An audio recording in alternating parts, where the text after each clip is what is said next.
Out of all the simps in Westeros, would you consider Robb Stark a simp for either whatever Jane Westerling or Talisa in the show? Yeah, it's Jane Westerling in the books, and then it's Talisa on the show. It's such a strange change to me. I don't know why they did that, but okay, listen. Robb Stark is a lot of things. He's actually a really good guy. He's one of like the lawful good characters in the series, right? It's kind of like Ned Stark, and that's why he ends up dying, because you're not fit for this world. But even though he has a lot of conquests and like noble, good traits about him and other qualities that you'd think would define him, no, dude, I think because of the way his life ended, and actually another event leading up to that too, I think that his legacy is that of Simp. He's Simp. Robb equals Simp. Well, I think so. When I think of Simp, I think of Jorah Mormont. He's like the Simp Supreme, right? He is the pinnacle of Simp. Takes a high tower girl, brings her up to Bear Island, goes bankrupt trying to figure out how he can satisfy his wife up there in the desolate north when she's used to Old Town, dude. That is... Jorah has his work cut out for him. Being from Old Town... Well, that's only the first half of his life. That's not even... Holy shit. Yeah. We're not even talking about the main Simp that you face. Listen, I'm not arguing with that. Jorah Mormont is Simp Supreme in probably the entire Song of Ice and Fire universe. I'm not saying Robb is to that level, but he's still a Simp. Like, there's a Simp spectrum, and you know that. Right. All right, yeah, I guess I'll keep talking. There's a Simp spectrum. There's a Simp spectrum. And guess who falls on that? Well, I'm not even going to go into everybody who falls on that, because I want to do a full series of videos about the various Simps in the Game of Thrones universe in that time period. But not even touching the House of the Dragon era. We're talking only Game of Thrones. There are a ton of Simps. You think that Robb doesn't fall on that spectrum somewhere? He does, and I think it's like, see, I'm more so he's definitely on the simp spectrum, but I think there's worse people out there like Sam Tarly simping for, a Crasterly girl, a Craster's girl. Crasterly, it's like an adjective. Dude, Crasterly rock. A Craster's girl.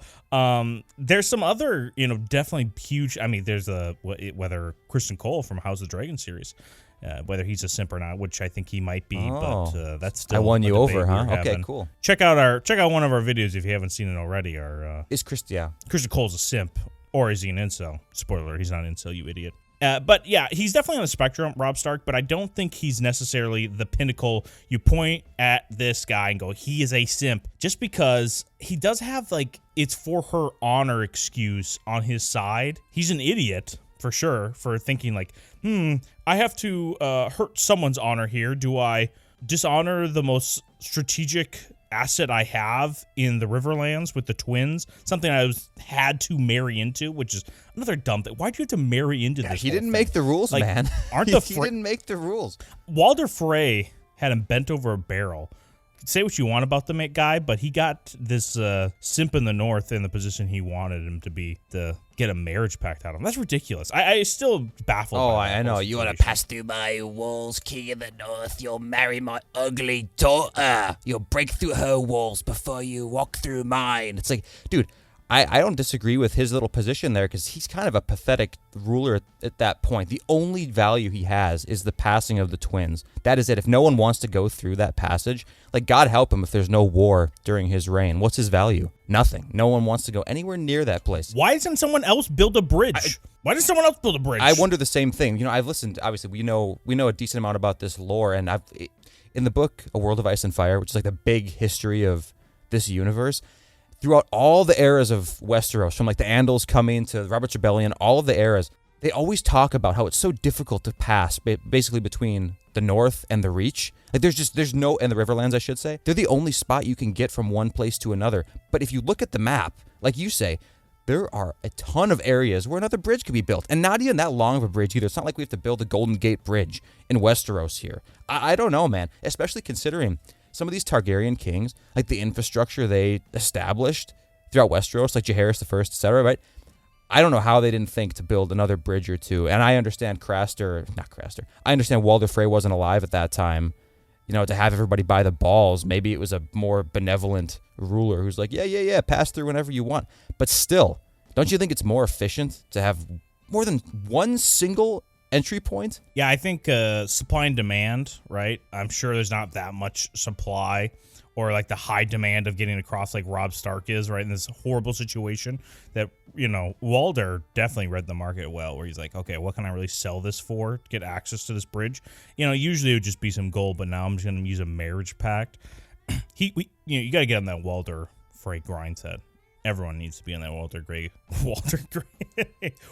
Frey. In all areas of Walder Frey's life, get on this grind set. You need to model yourself after this man. And I guess the King's Road doesn't even go through the Twins. It's only because he's trying to hit the Westerlands that he actually wants to go west, right at the neck in Game of Thrones, that area right north of the Riverlands and right there with the Eyrie or the Vale, whatever.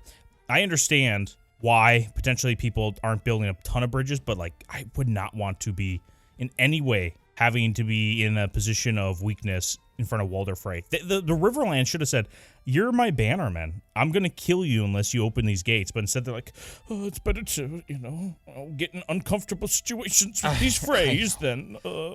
It's like, who the fuck? No, I totally agree with you. And again, I'm not saying they need to build like 30 bridges or anything, but how about like 2 more? The King's Landing even could have just established a public bridge. That's kind of the whole point of the merging of the 7 kingdoms, right? Is it so that none of these individual kingdoms have like, a vice grip around the balls of anybody else. They're kind of all equal underneath the crown. And, looking at the map of Westeros, though, I don't really understand how the Twins even have that vital access.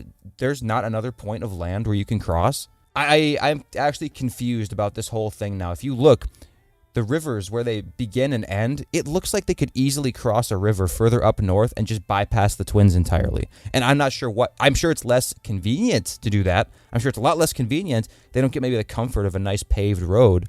But I don't know, man. It doesn't make any sense to me. We're going off a lot on this, but it really doesn't make sense. The whole reason why we are going off on this is because this is the reason why, Robb has to break his honor or his original promise, which, okay, you have 2 choices. Either burn this marriage pact I made that was so vital for my forces to move down south, take out the Lannisters, or do I hinder this woman's maidenhead, as they call it in Game of Thrones?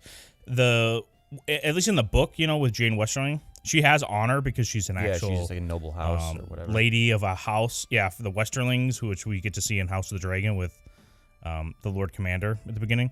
But you have those 2 choices and you pick the woman. That's where the simp part, I think, comes in, right? It's like, yeah, you should have just kept your honor by, the agreement you had with Walder Frey, the great Walder Frey of the Twins. So I'm operating more off the book right now because the show I have not seen in a while. But yeah, she was a nurse just tending to his wounds. And in the book, there wasn't this like immediate love at first sight kind of thing. I think it was more or less just having sex, right? Like he just fucked her. I think that's all it was. It just kind of led to that because he was traumatized by recent events in Winterfell with Ned Stark and everything.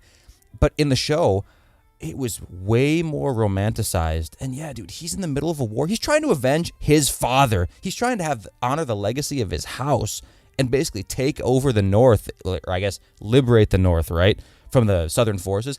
And he's doing a good job. That's another thing about Robb Stark, like I was talking about earlier, all these positive traits. He was like a shockingly good commander in battle. And he actually was a great strategist, to everybody's surprise. Even like Tywin Lannister, dude. If you earn Tywin Lannister's respect, dude, you're kind of a Chad. Until the point you throw it all away for some random girl who's lowborn in the show. It's just crazy to me. And I can't understand it. Even if I wouldn't want to marry a Frey either, all right? Like I'm not saying I would, but how do you throw that away? For the right price, I'll do it. Like Roose Bolton in the show, where he's like, I got whatever weight in gold I got with the woman, so he picked the fattest woman. Dude, that's a great deal Walder's got.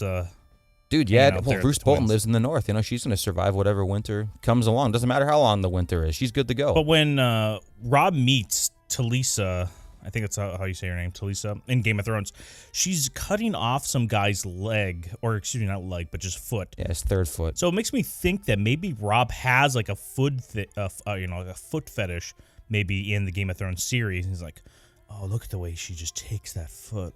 Look at the way she handles a foot. I hope she jerks off my foot. It's like a reverse foot fetish. Yeah.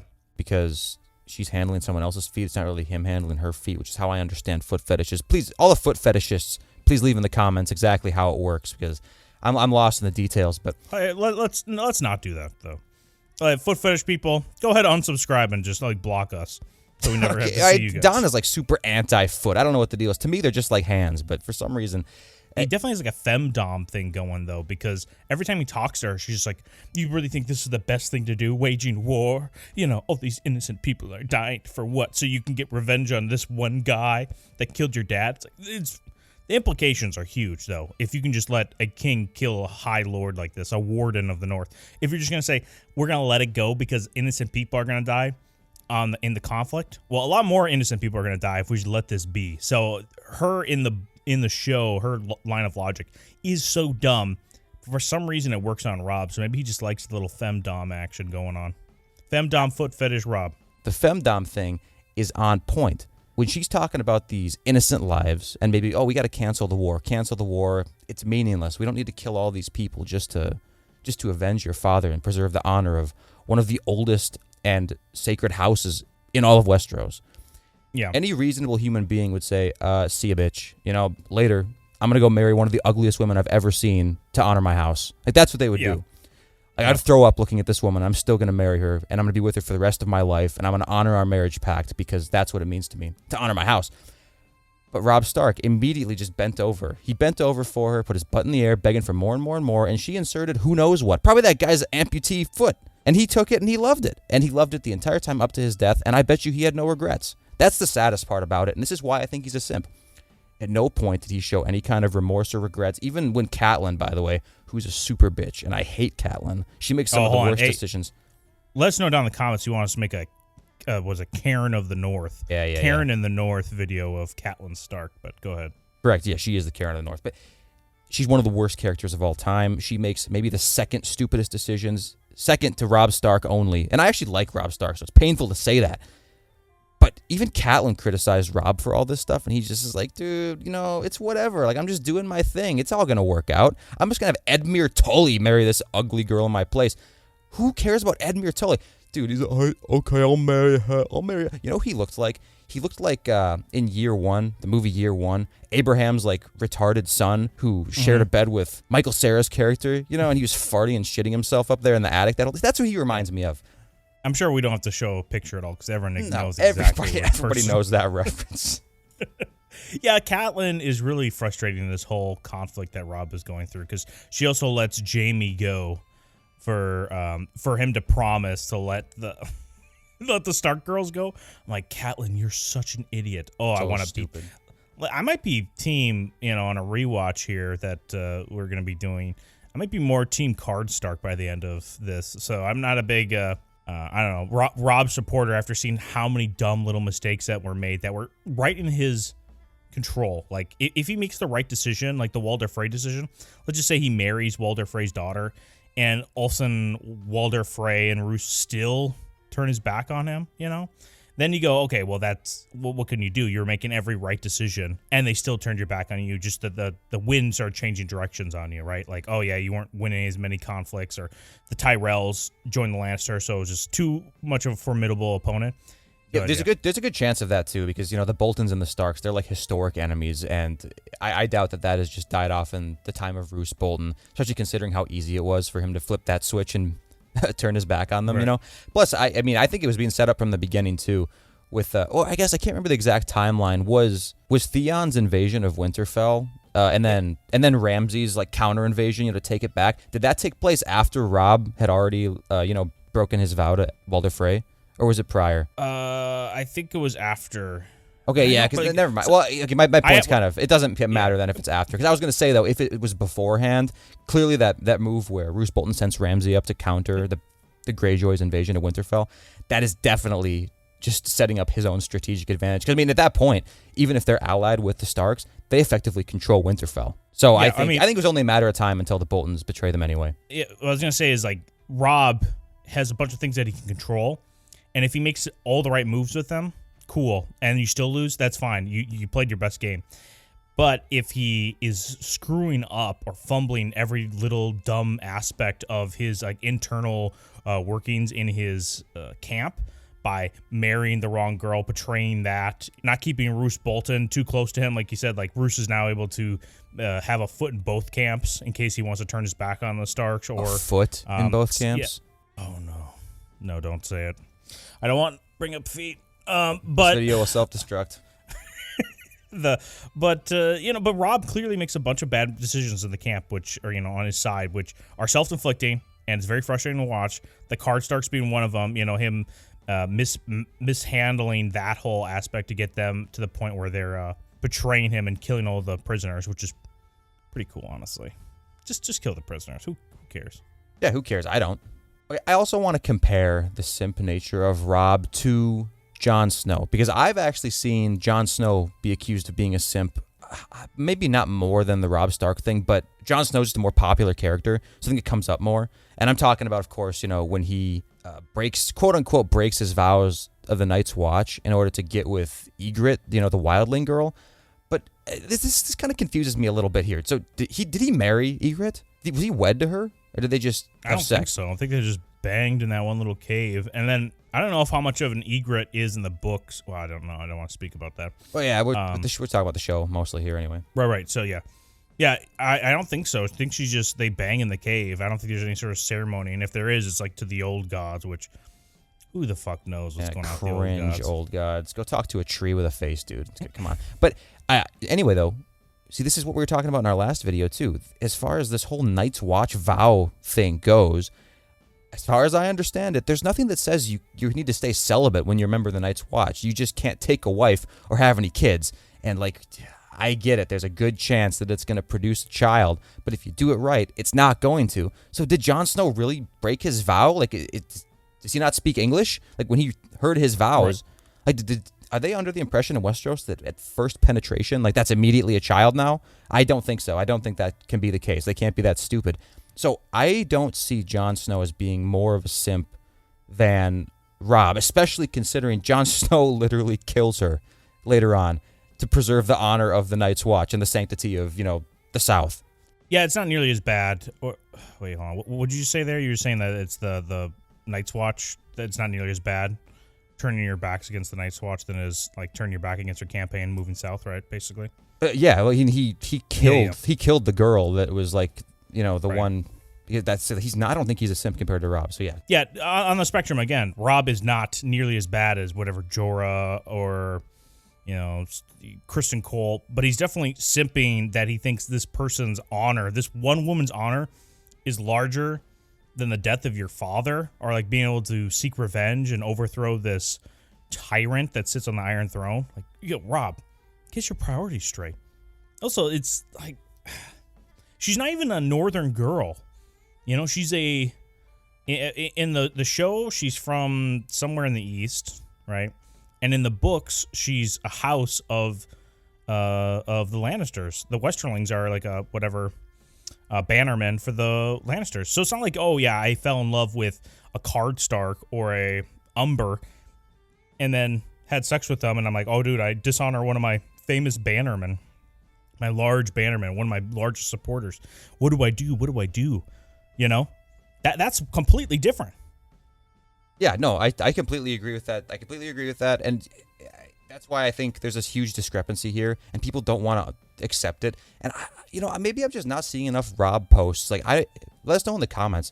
Do you think that Robb was a simp, or have you ever thought of it that way? Or do you guys think, fucking NPCs oh, Lannister plot killed Robb Stark, though Robb Stark's still the good guy. You know what I'm saying? I think a lot of people are under that impression just because Robb dies for whatever reason, and then it turns out the Lannisters, didn't Roose Bolton say the Lannister sends their regards, or Jaime Lannister sends his regards? Yeah, something like that. So then it's oh, the bad guys are behind this. It's no, dude. Robb was in the wrong here. And when it comes to something like Jon Snow, when push came to shove, he did what was right. The equivalent of that would be if at the Red Wedding or something like that, when they return to Walder Frey's thing, Robb's yeah, sorry I broke our marriage pact, but I had to do it. And then Walder's well, that's kind of unacceptable. And then Robb's yeah, you know what, you're right. I'm going to kill my wife and then marry your wife. That would be the equivalent, and I would support that. If Robb really wanted to keep her honor, both women's honor, what he would have done is married whatever this Frey girl, don't bed her, just keep her around. And then as soon as he gains whatever legitimacy of whether he becomes king in the north or, even if he became king of the, 7 kingdoms, on the Iron Throne. And then he just goes, you know what, that previous marriage, not going to happen. I'm marrying this girl. And that's too bad. If you guys have any dissenting opinions, because you can just shove her up right here. And then he has a picture drawn of a asshole or some sort and points at it. Maybe the whole inside of it, he pokes it in there, It's like, put it right here. Yeah, I would. You do it without him asking? Just if it was up there, you'd put something in there? If it was or wasn't, I would still put something in there, and I would go until it was full. Hey, thanks for watching this video. Be sure to subscribe if you want to see more content like this, and smash that like button. Or not. We don't care.